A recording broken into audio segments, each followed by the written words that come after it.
HD.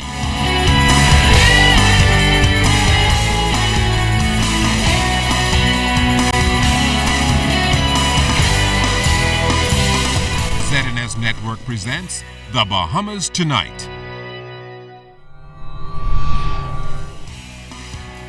This segment of the news is brought to you by BTC, powered by Lime. Welcome to The Bahamas Tonight, the weekend edition. Good Sunday evening, everyone. I'm LaDawn Davis. Thanks for joining us. Topping the news tonight, police report that at least 17 undocumented Haitian migrants were apprehended after a Haitian sloop ran aground off South Beach early this morning. It's unclear how many migrants were able to make landfall, but as Jiminy DeSwain tells us, the police, defense force, and immigration officers spent most of the morning combing the area, searching for those migrants. Early Sunday morning is when Defense Force officials confirmed that Haitian migrants landed in the South Beach area. Royal Bahamas Defense Force Public Relations Officer Lieutenant Origin Delabo said they received a number of reports about the migrant sightings that led to an interagency effort in an attempt to capture them. Well, we had calls initially at 4 a.m. this morning coming in from the police patrol room. Once those calls was made, verified, we deployed a quick reactionary team along with members from Duty Watch to assist immigration officials and, of course, the police force in the rounding up of what we would believe to be suspected illegal migrants. Now, officials do not know how many migrants would have come in on the vessel you see behind me, but their operation moved from recovery and research into an apprehension operation. Well, so far we've apprehended 11 migrants, 10 males, 1 female. Search efforts continue at this time. The intention, of course, is to conduct a probable sweep of locations. Now, Defense Force, immigration and police officials converged at the East Street South Police Station for a debriefing. Defense Force officers had 2 men in their custody at that time. Immigration officers extended their search in the South Beach vicinity and at another nearby farm off Marshall Road, where 1 man was reportedly taken into custody. It's unclear if he came from the vessel or if he was simply picked up because he did not have the requisite documents. Officials confirmed that all apprehended migrants were taken to the Carmichael Road Detention Center for processing. Jiminy DeSwain, ZNS Network News. The Immigration Department confirming the details of this morning's apprehension in a press release issued late this afternoon. Immigration's emergency team arrived at the Blue Hill Road boat ramp around 4:25 this morning, where 17 migrants were apprehended. Several of the migrants who were interrogated by immigration officers claimed that 100 persons arrived on the vessel. Immigration officials also confirmed that 15 additional migrants were apprehended in a nearby village. A female of the original group needed medical attention for dehydration. The search continues. Defense Force officials confirmed late this afternoon that a total of 31 migrants were found today. A family is grieving tonight after an argument between 2 brothers turned deadly, pushing the murder count up for the year. Police confirmed the incident was reported around 10:30 this morning at an apartment on Shireen Avenue off Fairview Heights that's just off St. Vincent Road. Head of the Central Detective Unit Superintendent Paul Roll identified the victim as 30-year-old Denaro Roll. He says police do not know the motive behind the argument that led to the stabbing. However, Roll said when officers arrived at the scene, they met the victim suffering from multiple stab wounds to the upper body. Our preliminary investigation reveals that the male, who's aged 30, was involved in an argument with his brother, who is aged 39. Both live at this residence just behind me when they got into an argument this morning, and which resulted in one of them allegedly stabbing the other. EMS responded to the scene where they had pronounced the younger brother deceased. The elder was taken into custody.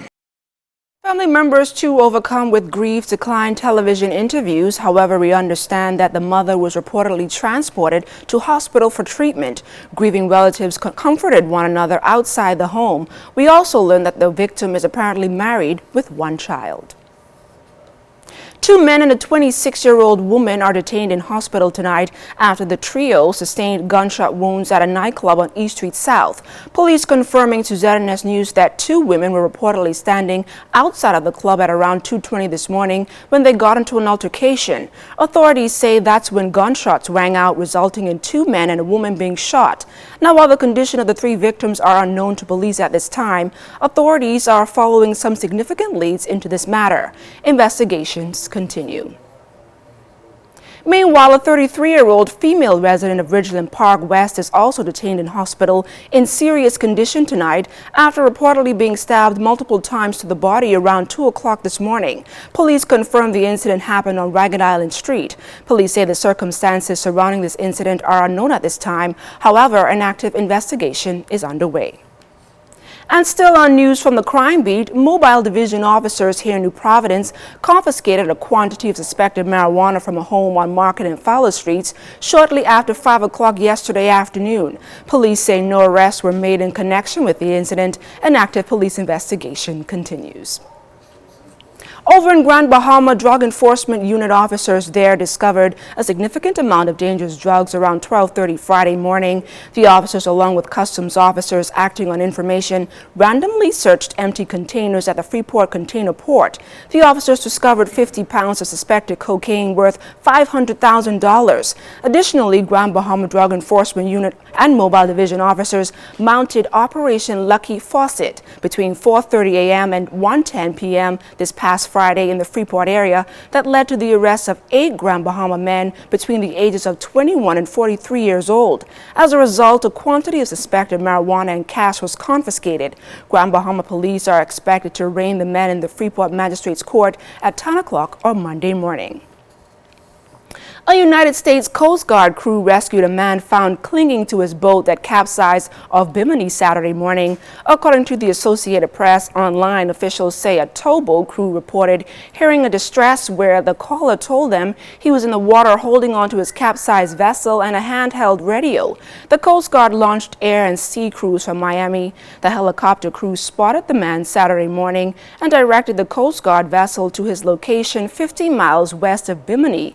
The rescued man was taken to Miami for medical care. However, U.S. Coast Guard officials say the rescue is a great example of the importance of having the proper safety equipment on board your vessel and staying with your vessel if it capsizes. Attorney General and Minister of Legal Affairs, Senator the Honorable Allison Maynard Gibson, is issuing a statement today on the arraignment of Grand Bahama-based attorney Fred Smith. The AG noted that the recent charge in the magistrate's court against Mr. Smith was laid by the police without referencing her. The AG stated that she nor the Prime Minister consulted each other on this charge. AG Maynard Gibson also maintains there was no political decision at the very highest level nor at any level. She totally denies this unfounded and untruthful allegation made by Mr. Smith. The AG also denies what she calls outrageous allegations by Mr. Smith that the Attorney General's office had chosen to victimize him. The Attorney General pointed out that statements made by Mr. Smith appear to be defamatory, and she hopes that Mr. Smith accept that the statements are false and publicly acknowledge this with a full and unqualified apology. If Mr. Smith fails to take advantage of this opportunity, she reserves her right to take further action. When the weekend edition continues, a group of youngsters learning more about sea turtle conservation during a camp here in the capital. That story and more coming up.